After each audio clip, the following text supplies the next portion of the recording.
ओला ने finally entry ले ली है भारतीय बाजार में और हमने उसका लॉन्च भारतीय बाजार में काफी डिटेल में आपके लिए कवर किया। लेकिन आज मौका है मॉडल वाई को चलाकर पता करने का कि क्या खास है मॉडल वाई में और क्या ये 60-70 लाख का जो इसका प्राइस बैंड है वो डिजर्व करती है। अब यहाँ पर अगर आप देखें सामने तो ये जो एक लाइट बार है वो साफ साफ नज़र आता है सबसे पहले, और उसके बाद जो इसका हेडलैम्प है ये DRLs हैं और यहीं पर टर्न इंडिकेटर्स भी हैं। जो इसका हेडलैम्प है वो यहाँ नीचे बैठता है और नीचे जो बम्पर एरिया है वो काफ़ी ज़्यादा सिंपल, लेकिन अगेन फोकस वहाँ पर एरोडायनामिक्स पर है। यहाँ पर आपको कैमरा भी मिल जाएगा। यहाँ इनफैक्ट अगर आप विंडस्क्रीन पर देखें तो वहाँ पर 2 कैमरे लगे हुए हैं, सामने एक कैमरा लगा हुआ है और यहाँ साइड में आपको 4 कैमरे मिलेंगे। उनमें से एक कैमरा थोड़ा सा हिडन है, वो भी आपको दिखाऊंगी, लेकिन फिलहाल आप इसका फ्रंट देखिए। और इंटरेस्टिंग बात यह है कि इसके नीचे भी आपको फ्रंट स्पेस मिलता है, जिसको फ्रंट बोला जाता है। सामने जो स्पेस होता है 100 लीटर से ऊपर का वो स्पेस है जहाँ पर आप एक कैरी ऑन बैग आराम से रख पाते हैं। साइड में भी वही सिंप्लिसिटी नजर आती है। 19 इंच के एलॉयज हैं यहाँ पर, ये एलॉयज हैं, उनके ऊपर ये जो आपको ट्रीटमेंट दिखाई दे रहा है अगेन एरो एफिशिएंसी को ध्यान में रखकर बनाया गया है। यहाँ पर एक कैमरा मिल जाता है साइड वाला, और दूसरा कैमरा जो इंटरेस्टिंग है वो है यहाँ बी पिलर पर। एक और इंटरेस्टिंग चीज़ है वो है इसका चार्जिंग पॉइंट, जो कि आपको कहीं दिखाई नहीं देता। कोई इसका एक ओपनिंग भी नहीं नज़र आती, और इसका रीज़न ये है कि वो यहाँ टेल लैंप में दिया गया है। बूट स्पेस भी दिखा दूं यहाँ पर, और थैंकफुली ये जो बूट स्पेस है यहाँ पर इसका एक स्विच दिया गया है जिसको प्रेस करके आप खोल सकते हैं, वरना ज़्यादातर चीज़ें इस मॉडल वाई में आपको स्क्रीन से ही मैनेज करनी होती हैं। यहाँ पर 900 लीटर का बूट स्पेस दिया गया है और इसमें 2 बड़े बैग्स आराम से आ जाते हैं। इसका ये जो फ्लैश डोर हैंडल है ये खुलता कैसे है उस पर नज़र डाल लीजिए, क्योंकि ये यहाँ पर आप प्रेस करेंगे और इसको खोलेंगे और ये बाहर आ जाएगा। तो इसमें मुझे एक चीज़ जो लगी वो ये कि जनरली डोर इस तरफ खुलता है, लेकिन इसका जो हैंडल है वो उल्टी तरफ खुलता है, लेकिन डोर ओपनिंग में इतनी ज़्यादा कोई मुश्किल नहीं होती।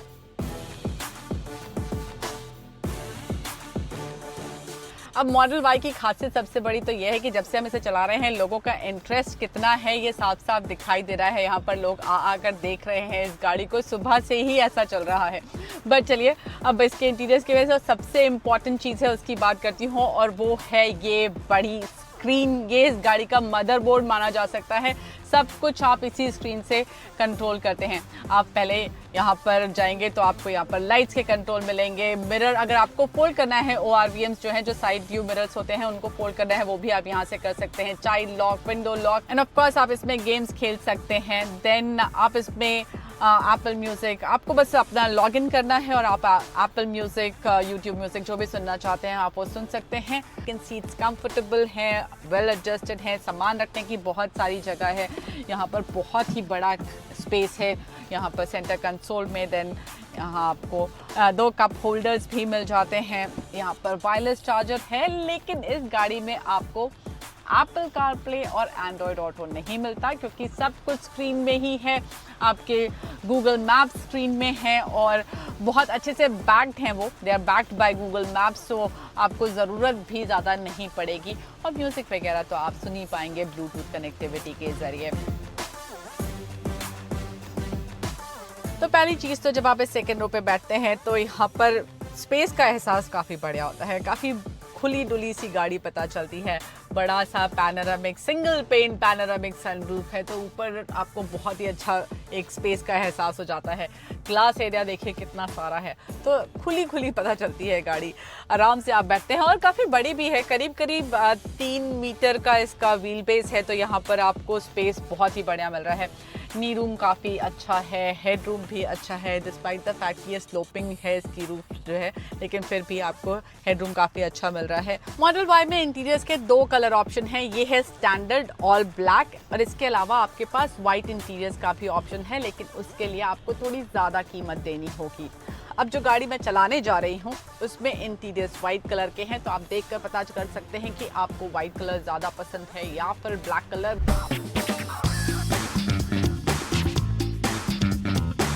ये मॉडल वाई काफ़ी तेज़ पता चलती है, तुरंत एक्शन में आती है। इसको 0 to 100 जाने में 5.9 सेकेंड लगता है स्टैंडर्ड RWD के लिए, और वहीं अगर आप लॉन्ग रेंज वेरिएंट चुनते हैं तो वहाँ पर जो 0 to 100 का फिगर है वो है 5.6 सेकेंड्स। एक चीज़ जिसके लिए टेस्ला काफ़ी पॉपुलर है वो है इसके ऑटो पायलट या फिर FSD जिसको बोला जाता है।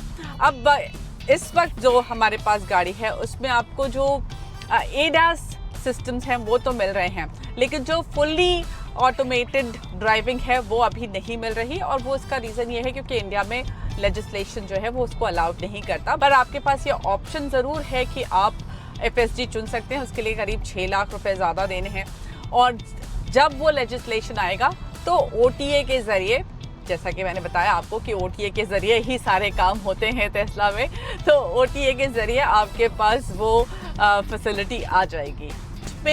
इसमें जो ग्राउंड क्लियरेंस है, पहले तो टेस्ला बताती नहीं है कि वो कितना ग्राउंड क्लियरेंस दे रहे हैं, लेकिन जो हमारा एक्सपीरियंस अभी तक रहा है उसके हिसाब से जो छोटे मोटे स्पीड ब्रेकर्स आए या फिर ख़राब रास्ते आए वो तो इसने मैनेज कर लिए हैं, लेकिन जो बड़े स्पीड ब्रेकर्स होंगे उस पर मुझे लगता है आपको थोड़ा सा कॉन्शियस रहना पड़ेगा। धीमे से ही निकालें उस पर से तो बेहतर होगा, और बड़े पॉट होल्स से थोड़ा बचकर ही निकलें।